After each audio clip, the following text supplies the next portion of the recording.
Welcome to this video.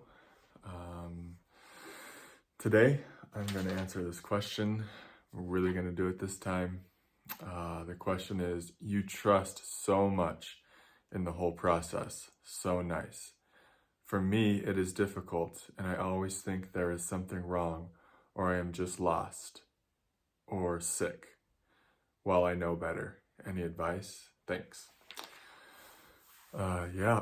I think my advice would be to listen to that inner voice that knows better.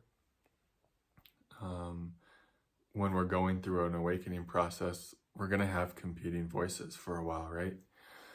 We're going to have the voice of doubt, the voice of shadow, you could say, the voice of maybe our parents or our grandparents or our society, our culture, etc. The voice of conditioning and programming.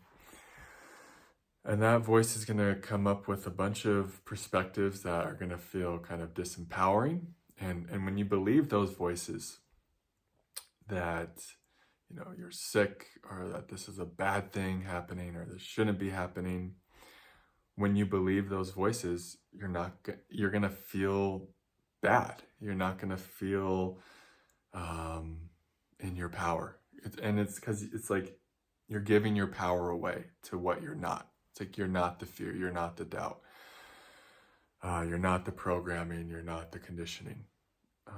So anytime we're giving our power away to any voice that is not telling us the truth, we're not gonna feel right in a sense. We're not gonna feel good because we're not aligned with truth in that moment. So it sounds like what the true voice is, because you just said, you know better. I mean, there it is. So that's an every moment decision, kind of an every moment choice. Like, what are we giving our power to? What are we believing? And it can be really hard. It can be really hard when there's a lot of trauma coming up. And it can be hard when things are really difficult, when we're facing a lot of sensation that may feel overwhelming, when we're in a dark night. These kinds of tests and kind of initiations we go through can make it extra difficult to stay aligned with the voice of truth that will probably be saying things like, this is a good thing.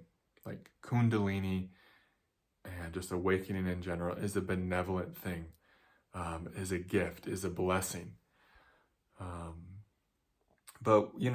And that's kind of the point of awakening as well. It's going to bring up all our voices of doubt, the voices of fear, the voices of resistance to what is, the voices and the parts of us that are scared of darkness and resist pain, and that have labeled pain bad. Awakening's gonna bring up all of these voices within us to be kind of flushed out, to be purged, you could say, to be seen, to be transformed or transmuted into light. So this is all about taking your power back from darkness and just staying in the light. And that's, it's not easy. It's why, it's why we're called spiritual warriors, right? And so my friend, you got it. You're doing it. Obviously there's nothing wrong. And that's my advice. Just stay aligned with the truth.